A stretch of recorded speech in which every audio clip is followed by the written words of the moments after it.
e paz. Eu quero que você abra sua Bíblia no primeiro livro de Crônicas, capítulo 13. Você pode se sentar.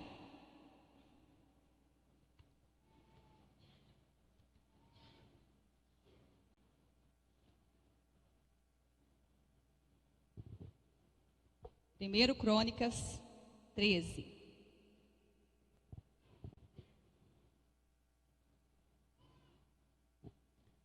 Amém? Encontraram? Sim ou não? Primeiro Crônicas 13. Não? Antigo Testamento.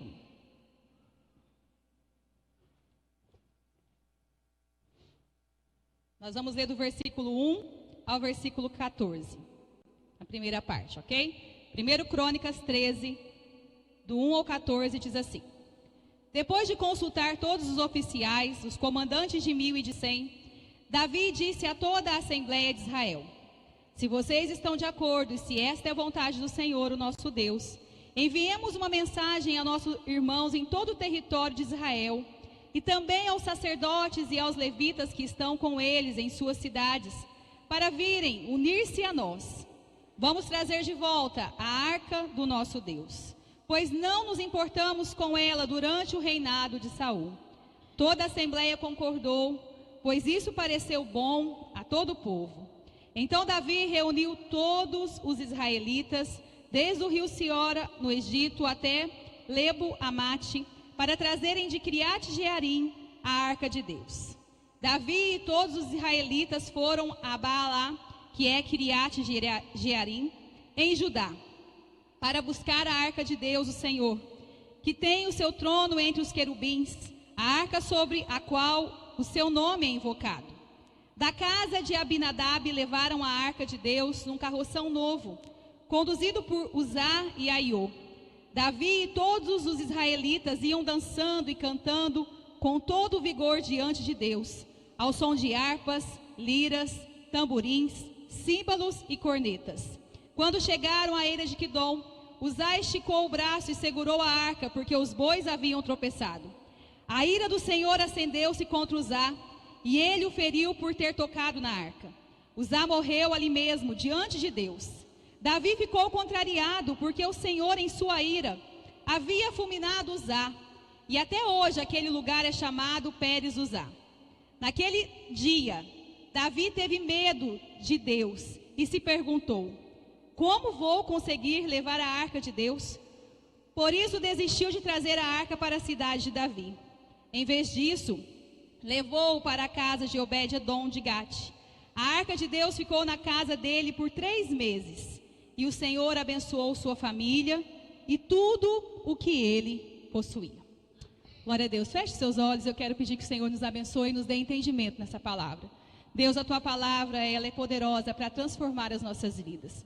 E nós sabemos, Deus, que o Senhor deseja falar nessa noite ao nosso coração, de áreas que nós precisamos, Pai, sermos confrontados, transformados, para que a tua glória, para que a tua presença possa ser visível, Senhor, nas nossas vidas, nas nossas famílias, no nosso ministério, no nosso trabalho, em tudo que nós intentarmos fazer. Deus, nós pedimos que o Senhor nos dê graça, que o Senhor nos abençoe e que o Senhor nos conduza à tua vontade. Que nós possamos nessa noite, Pai, sermos conduzidos para viver cheios da tua presença e marcando, Senhor, as pessoas que estão ao nosso redor, no nome de Jesus. Amém.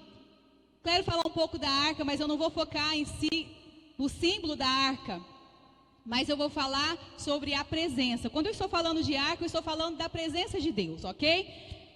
Nós podemos entender que Deus, ele é onisciente, onipresente, ele sabe de todas as coisas, está em todos os lugares. Mas não é também dessa presença que eu quero falar.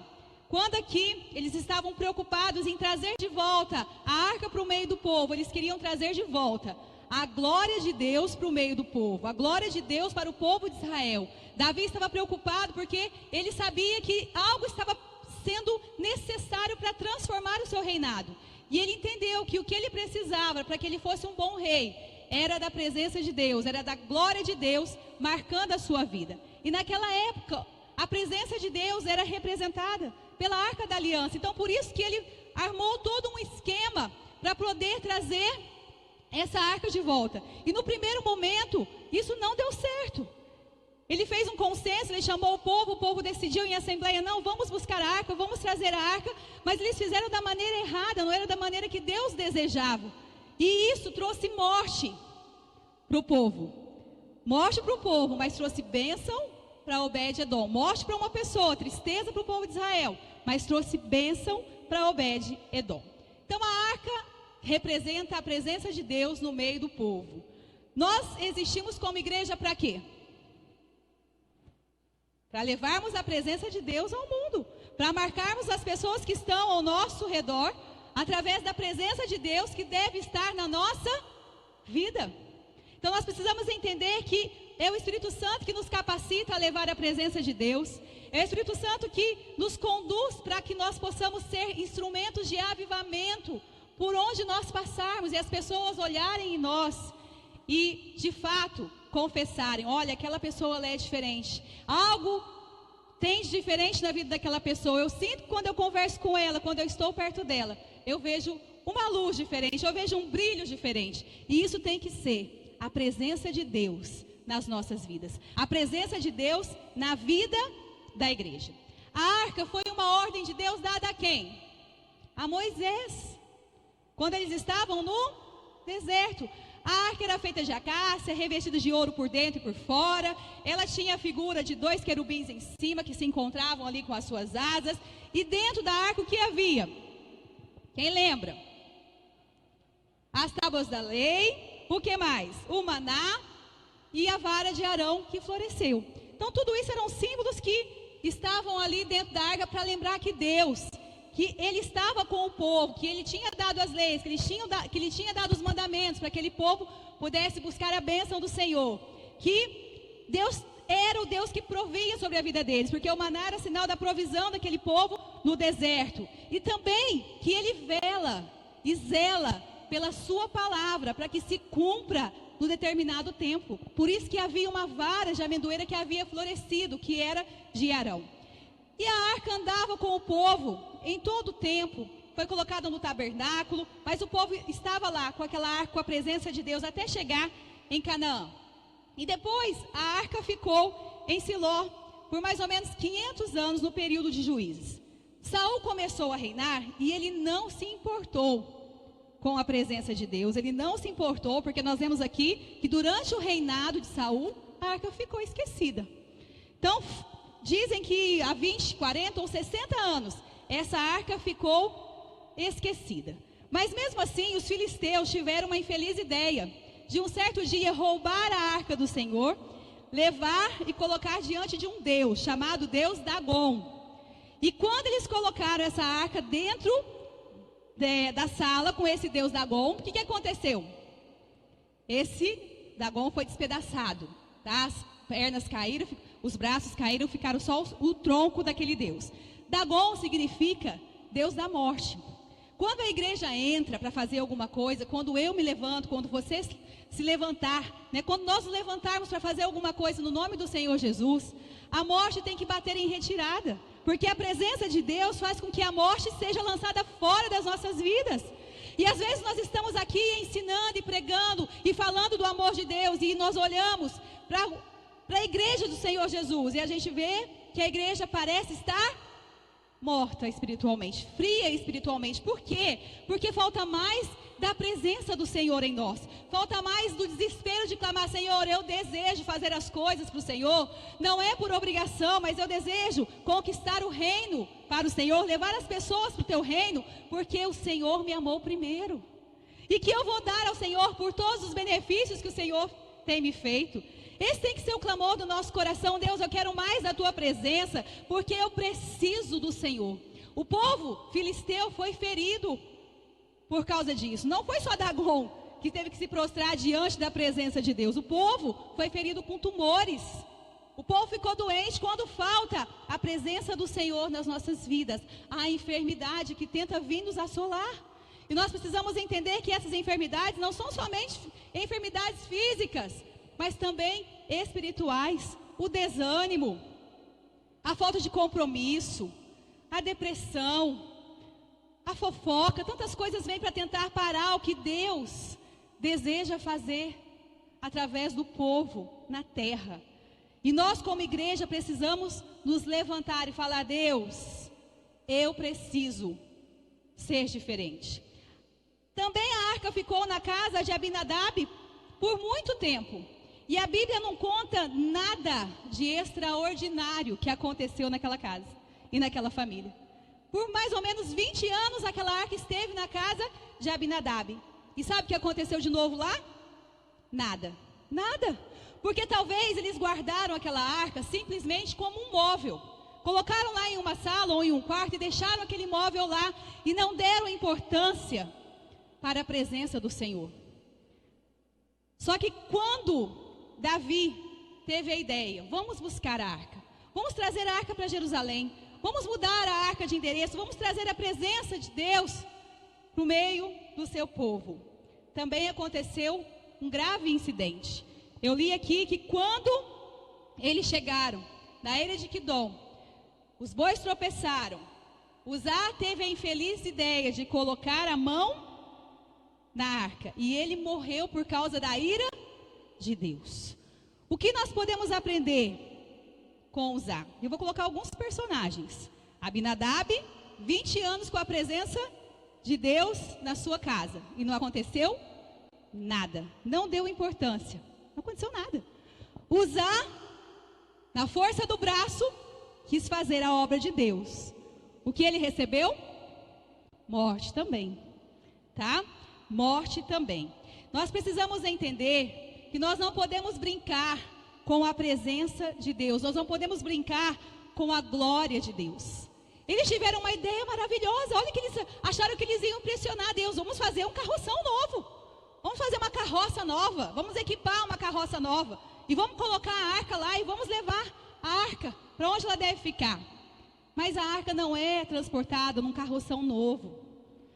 A arca é transportada nos ombros dos sacerdotes, no ombro da igreja. A glória de Deus, ela é para estar sobre a igreja, não em métodos novos que nós estamos querendo fazer para Deus na força do nosso braço, querendo trazer a glória de Deus forçadamente para nossas vidas, para o meio da igreja. Não, a glória só vai vir quando nós nos humilharmos na presença do Senhor, quando nós buscarmos intimidade com Ele e deixar de reclamar que tudo é pesado demais, que tudo é muito difícil, e falar: Senhor, eu quero ser um transportador da Tua glória.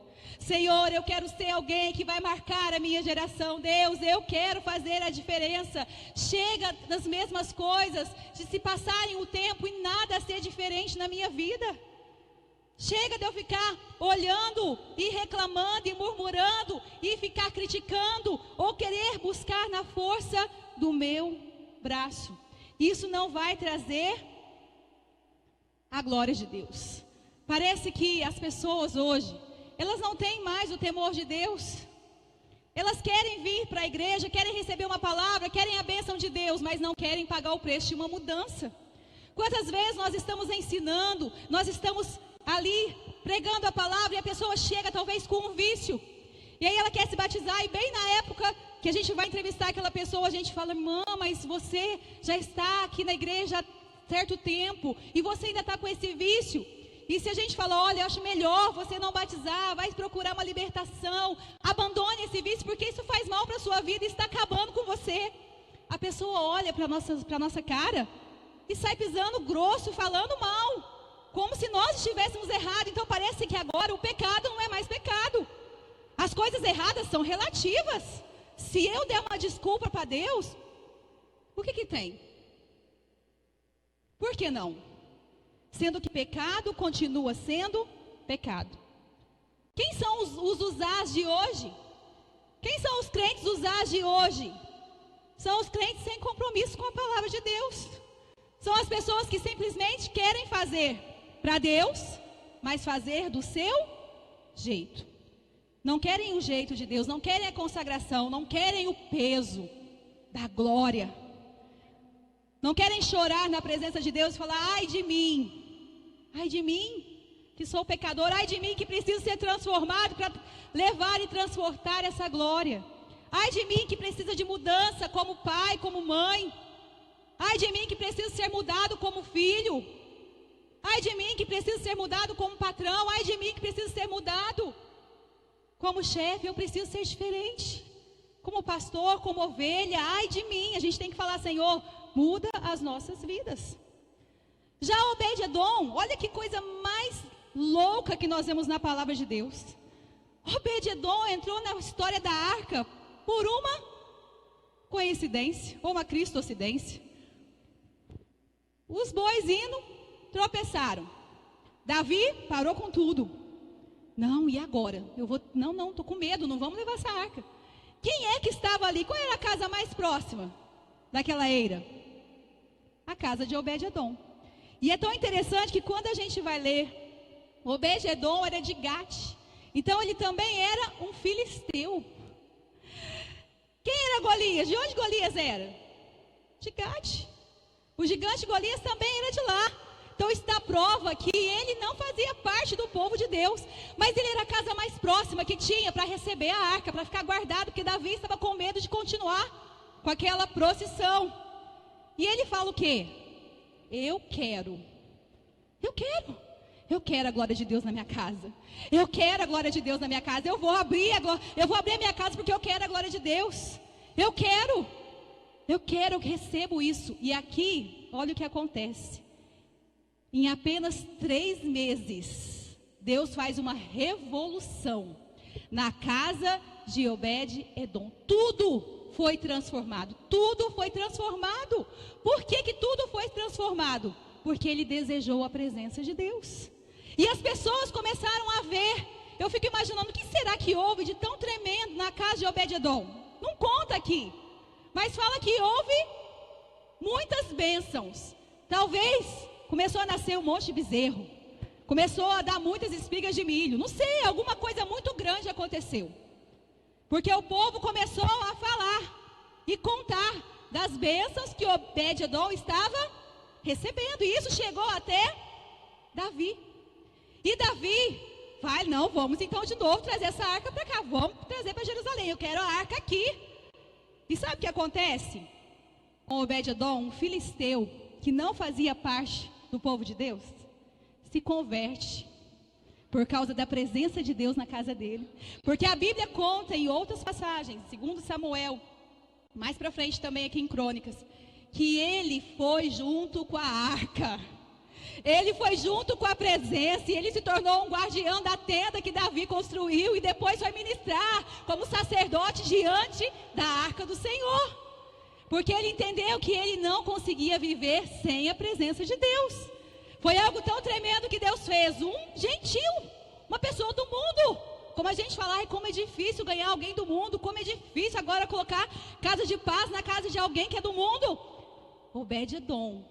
O melhor exemplo que a gente possa dar para uma pessoa. Você quer transformação? Aceite a presença de Deus dentro da sua casa. Você quer mudança? Aceite a presença de Deus dentro da sua casa. Queridos, isso tem que ser real em nós primeiro, porque nós somos crentes. E se algo não tem sido transformado na nossa casa e as pessoas não têm visto algo diferente, algo está errado conosco. Porque nós precisamos dessa glória, nós precisamos da presença do Senhor para que as pessoas olhem e falem assim: Senhor, eu quero o que aquela família tem. Eu quero um casamento como aquele. Eu quero ter filhos como aquele. Eu quero ter uma condição de vida como aquele povo que serve ao Senhor. Eu quero ter aquela alegria que só aquele povo tem. Eu quero viver longe da crise que aquele povo vive. Mesmo passando por lutas, estão sempre dando glória a Deus. Estão sempre animados. Não ficam olhando cabisbaixo, reclamando, mas glorificam o teu nome. Nós queremos a mesma coisa que Obed-Edom desejou. Nós queremos a mesma coisa que Davi também desejava. Mas qual é o preço que nós estamos dispostos a pagar para receber essa glória? Com certeza Obed-Edom percebeu algo muito especial. Talvez um cheiro diferente quando ele passava naquela sala ou naquele quarto. Talvez algo movia o coração dele e ele começou a ver que aquilo não era simplesmente um móvel. Aquilo representava Deus. E ele começou a se envolver com a glória, ele começou a se envolver na presença, ele começou a buscar o Deus daquela arca, ele começou a aclamar o Deus daquela arca. Nós precisamos da presença de Deus nas nossas vidas. E Davi faz uma pergunta aqui: como que eu vou trazer a arca? Como que eu vou trazer a arca para Jerusalém? E nós vamos ver as respostas aqui. Quais são as condições para que nós possamos transportar a arca? 1 Crônicas, capítulo 15 agora. Vou ler só a introdução. E depois vou pular um pedacinho, tá? 1 Crônicas 15. Versículo 1 e 2. Depois que Davi tinha construído casas para si na cidade de Davi, ele preparou um lugar para a arca de Deus, armou uma tenda para ela. Então Davi disse: somente os sacerdotes poderão carregar a arca de Deus, pois para isso o Senhor os escolheu e para ficarem sempre ao seu serviço. Versículo 12 ao 15, um pouquinho à frente. E lhes disse: vocês são chefes das famílias, vocês e seus companheiros levitas deverão consagrar-se e trazer a arca do Senhor, o Deus de Israel, para o local que preparei para ela. Pelo fato de vocês não terem carregado a arca na primeira vez, a ira do Senhor, o nosso Deus, causou destruição entre nós. Nós não o tínhamos consultado sobre como proceder. Então os sacerdotes e os levitas se consagraram para transportar a arca do Senhor, o Deus de Israel. E os levitas carregaram a arca de Deus, apoiando as varas da arca sobre os ombros, conforme Moisés tinha ordenado, de acordo com a palavra do Senhor. Eu quero deixar nessa noite 4 condições para que nós possamos trazer a presença de Deus sobre as nossas vidas. A primeira condição foi a unidade, e é a unidade. A unidade do quê? De propósito. Davi reuniu todas as tribos. Todas as tribos, tinham 10 mais unidas, 2 mais separadas, mas ele reuniu todas. Todas as tribos, ele reuniu todas as tribos e ele falou: olha, para que a presença de Deus venha, é necessário que nós possamos estar em unidade. Para que a presença de Deus seja manifesta sobre a nação de Israel, é necessário que esse povo, que nós possamos estar com o mesmo pensamento, com o mesmo propósito, buscando a mesma direção. E ali o povo se consagrou. Davi chamou eles para que eles pudessem se consagrar, para que a presença de Deus voltasse para Israel. Nós conhecemos o reinado de Davi, nós conhecemos várias histórias e várias batalhas onde Davi derrotou os seus inimigos. E por que será que Davi conseguia vencer os seus inimigos? Porque ele buscava a presença de Deus, porque ele se consagrava para ter essa presença. Então a primeira condição, unidade do povo, no mesmo propósito. Segunda condição para que a glória de Deus venha é a santidade. Se nós queremos e desejamos a presença de Deus na nossa casa, o que a gente tem que tirar de lá? Tudo que é lixo, tudo que Deus não aprova, toda sujeira que às vezes está lá há anos e que a gente nem se incomoda mais. A gente nem está incomodado. Olha, tem tanta coisa ruim lá, tem CDs, tem livros, tem coisas pornográficas talvez, está tudo lá. E está achando que se continuar assim, a presença de Deus vai vir na sua casa? Não virá.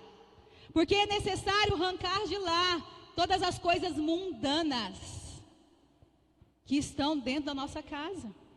Então nós temos que orar ao Espírito Santo e falar: Senhor, me mostra quais são as coisas indecentes, quais são as coisas terríveis que estão aqui dentro da minha casa, que não deixam que a tua presença venha sobre a minha vida, sobre a minha família. Pecado continua sendo pecado. E a gente às vezes está orando, jejuando, clamando: Senhor, eu quero vitória, Senhor, eu quero isso, Senhor, eu quero aquilo, a transformação do meu marido, a conversão do meu filho, a mudança da minha esposa, a mudança na minha vida financeira. Mas há princípios que eu preciso praticar, há mudanças que eu preciso fazer. Se eu quero vitória na minha casa, na minha família, eu preciso da presença de Deus dentro da minha casa. Mas eu preciso tirar toda a imundícia de dentro da minha casa. Que o Espírito Santo nos ensine nessa noite e nos incomode a lançar fora tudo aquilo que impede a presença de Deus dentro do nosso lar. Nós não podemos continuar a agir simplesmente falando: eu sou crente, bate no peito, olha, eu vou na igreja, eu faço isso, eu faço aquilo. Mas lá na sua casa, o mundo ainda reina. Lá na nossa casa ainda existem coisas mundanas. Não tem como Deus operar assim. É preciso arrancar fora tudo aquilo que está do mundo dentro da nossa casa. Jesus e o mundo não combinam.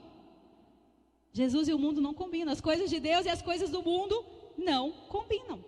A terceira condição é temer a Deus. A Bíblia conta que depois do incidente que matou Uzá, Davi teve medo e ele temeu o Senhor. Como? Trarei a arca do Senhor a mim? Como? Eu trarei a presença de Deus para a minha vida. E a minha pergunta é: o que tem nos impedido? O que tem nos impedido de trazermos a presença de Deus às pessoas que estão ao nosso redor? Quais são as pedras de tropeço, que às vezes são pequenas, e nós muitas vezes nem nos tocamos, mas nós estamos tropeçando. Nós estamos dando mau testemunho. Nós não estamos vigiando e a gente está ali, manchando o Evangelho de Cristo, manchando a palavra de Deus, porque falta temor. Em Salmo 25:14 diz: o Senhor confia os seus segredos aos que o temem, os quais os leva a conhecer a sua aliança. Se eu quero viver uma vida diferente nessa terra, se eu quero fazer a diferença onde eu estiver, eu preciso temer ao Senhor, porque eu vou conhecer os segredos que estão no coração de Deus.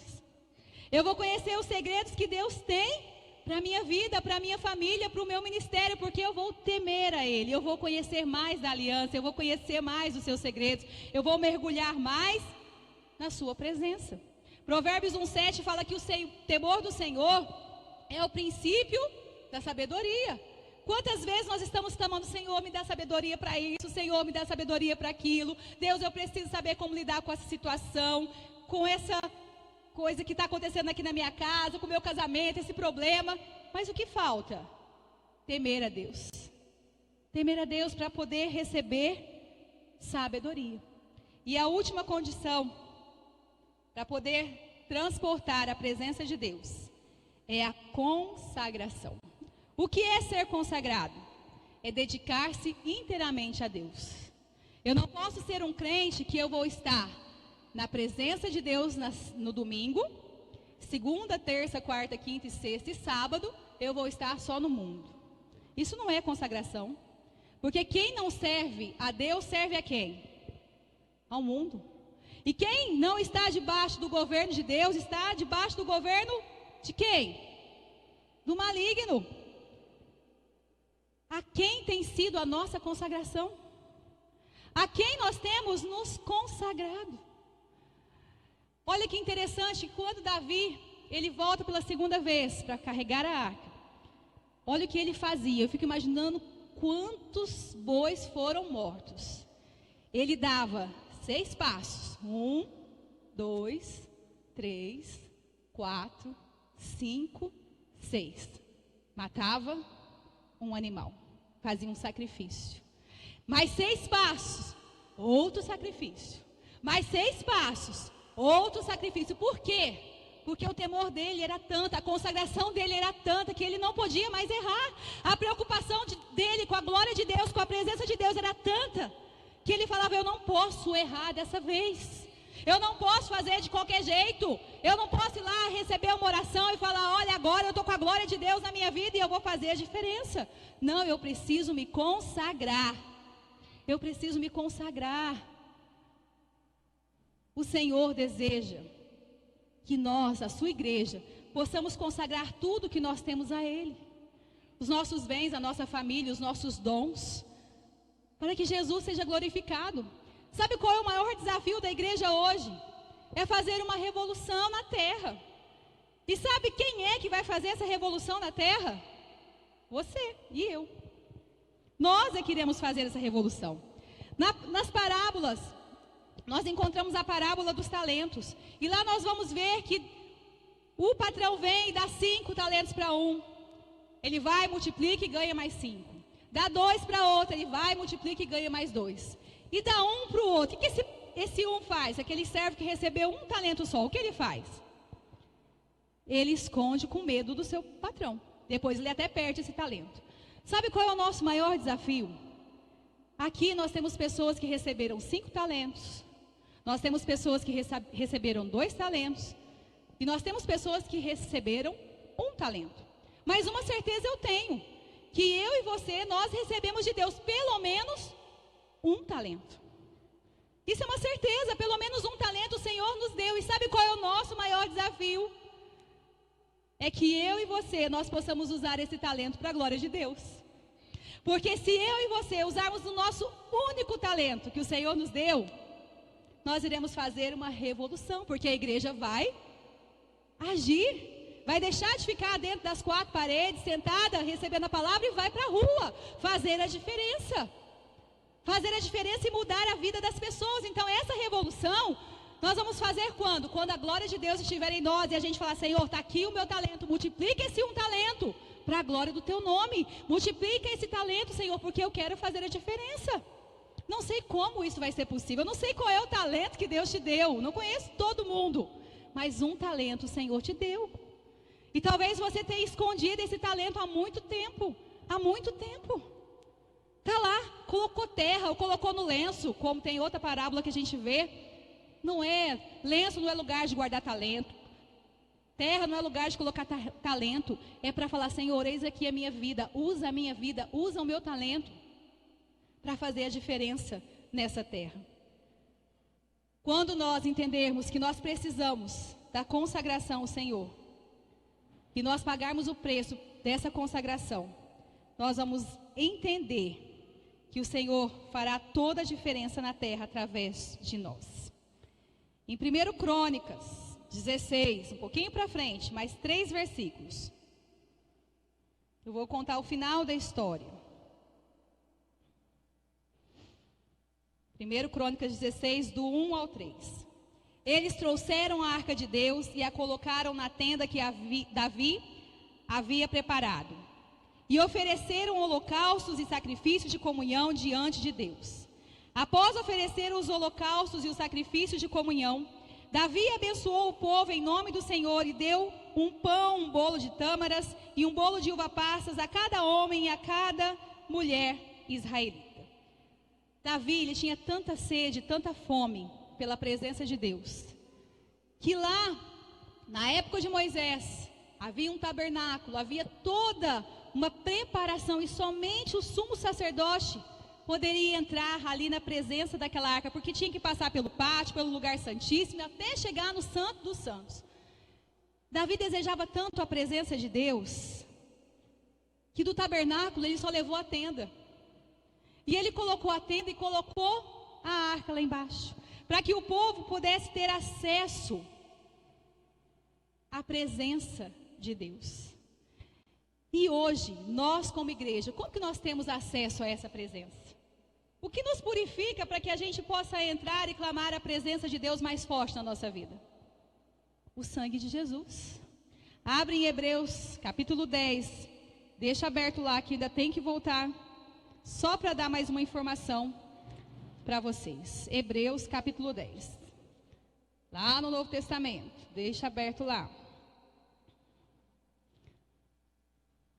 Eu falei de 3 pessoas até agora, certo?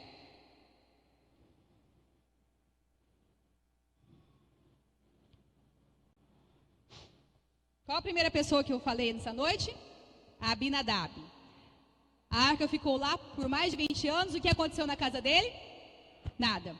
Uzá, o que aconteceu? Morte. Obed-edom, bênção.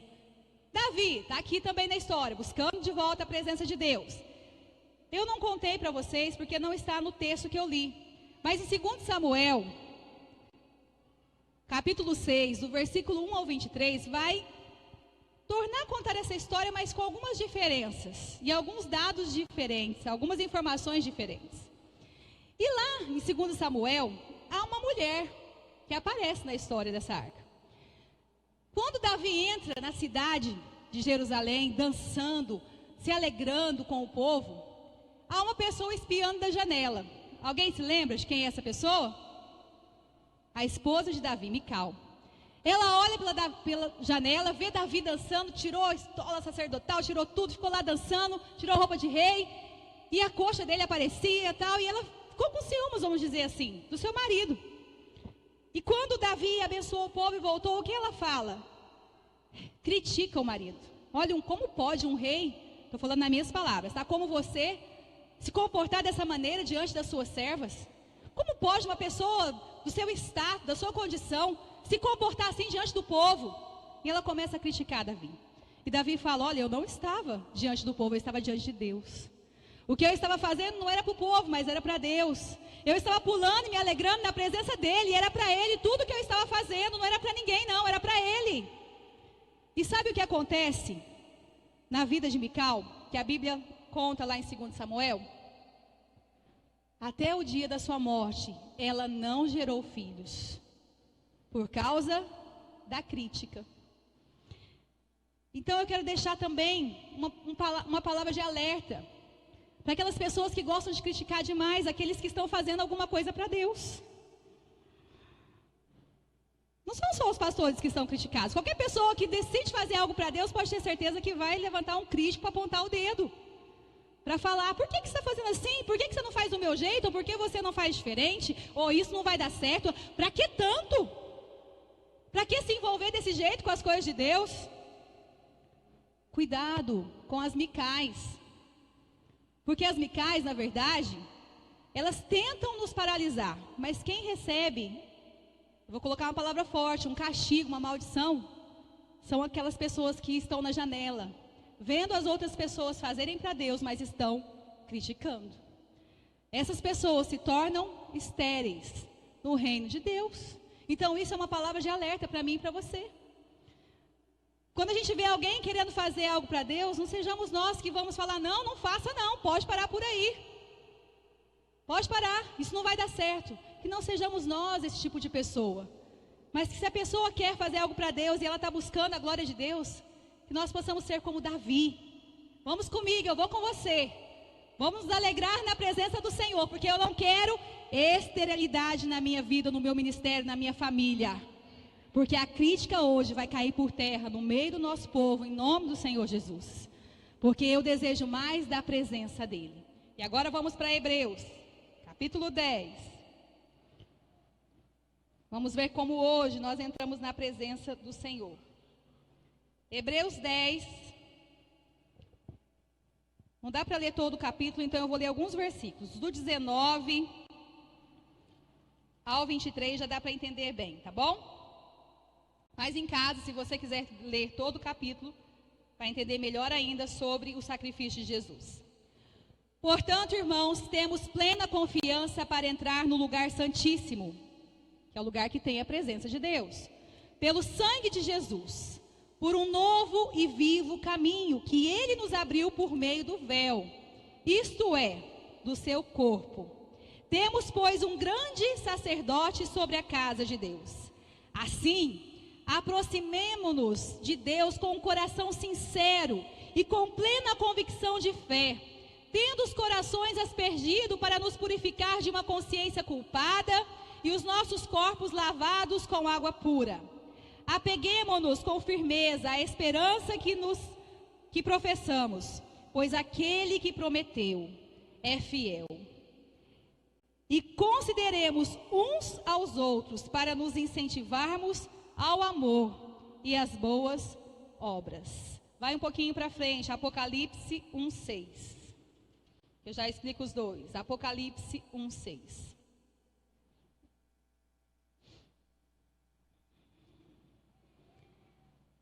Vou começar do 5 para ficar melhor. E de Jesus Cristo, que é a testemunha fiel, o primogênito dentre os mortos e o soberano dos reis da terra. Ele nos ama e nos libertou dos nossos pecados por meio do seu sangue. E nos constituiu reino e sacerdote para servir a Deus e Pai. A Ele sejam glória, poder, para todo sempre. Amém.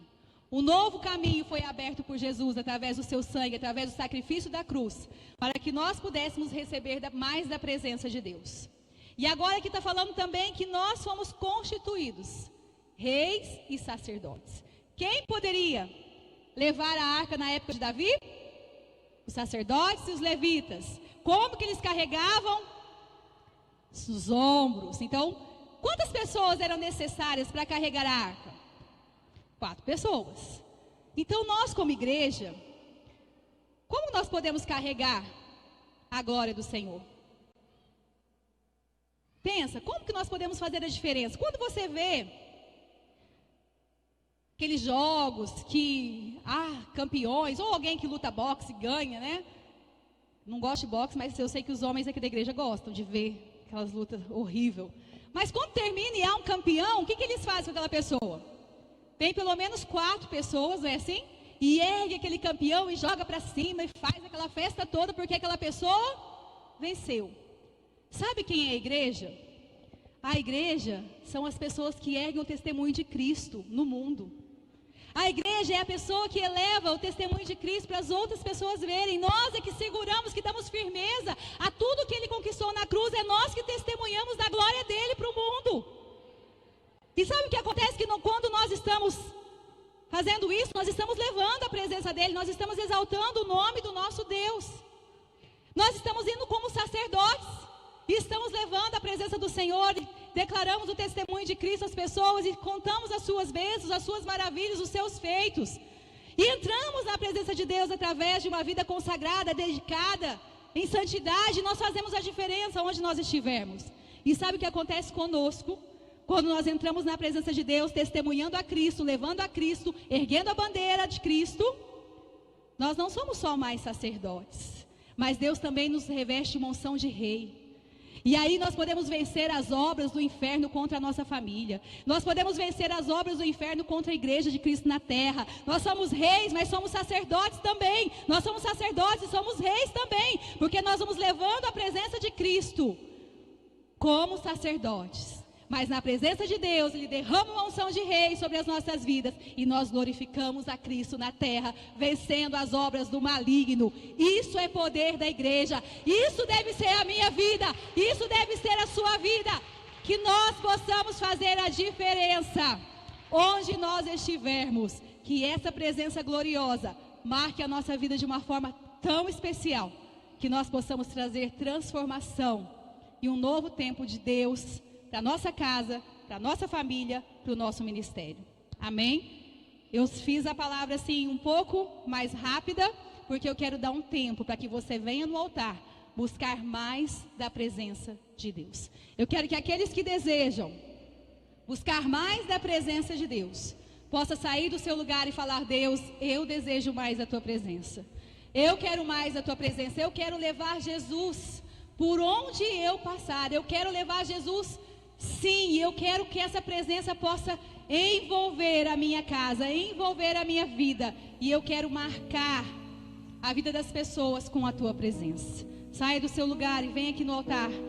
Se você não vai vir aqui, fique de pé, aqueles que não querem vir. Mas se você deseja mais da presença do Senhor, você fala: Deus, eu preciso me consagrar mais.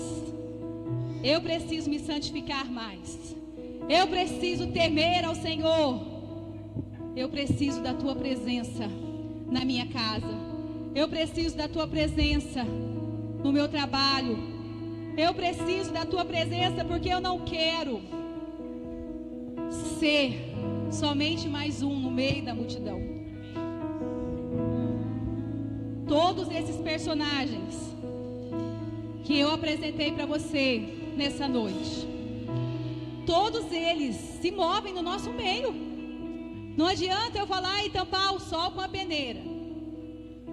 Existe Abinadab, que está tanto tempo na igreja e nada de novo tem acontecido. Existe Obed-Edom, que já chegou há pouco tempo, mas uma transformação, uma revolução já está acontecendo. Existe Davi preparando todo o cenário para que a glória de Deus venha.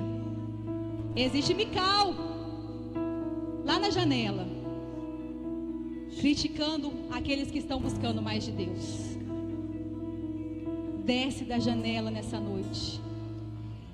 Desce da janela nessa noite. E vem para o meio do povo. Vem buscar mais da presença do Senhor. Tem os Uzás que estão lá preparando carroções novos, mas não vai adiantar nada, porque a glória de Deus não mudou, a forma de Deus não mudou. E se Uzá continuar fazendo as coisas na força do braço, ele vai se encontrar com a morte. Busque mais da presença dele. Sabe, queridos, eu tenho enfrentado muita luta na minha vida, em todos os sentidos que você possa pensar. E algo que eu tenho declarado para Deus é: Deus, eu não quero servir a um Deus por obrigação. Eu não quero fazer as coisas para o Senhor por obrigação, porque eu sou pastora, porque eu tenho que fazer. Não. Eu quero fazer as coisas para o Senhor por gratidão, porque se está pesado, eu não quero esse fardo pesado na minha vida. Se está pesado é porque está faltando glória. Se está pesado é porque está faltando presença. Se está pesado é porque está faltando consagração da minha parte, temor, santidade. Eu não quero talvez nadar e morrer na praia. Não, Deus, eu quero mais da tua presença. Eu quero pagar o preço que for necessário para marcar as pessoas que estão ao meu redor, para que elas olhem na minha vida e vejam o Senhor. Não quero ser mais um no meio da multidão, não. Chega. Por onde eu passar, Deus, eu quero a tua glória, que esse seja o desejo do teu coração. Por onde eu passar, Deus, eu quero a tua glória. Por onde eu passar, Deus, eu quero levar a tua glória. Eu quero passar com a minha sombra, curar enfermos. Eu quero passar e com a minha oração libertar cativos. Os mortos ressuscitarem. Eu me rasgo, os cegos verem, os surdos ouvirem, tudo, mas vem os ímpios se converterem.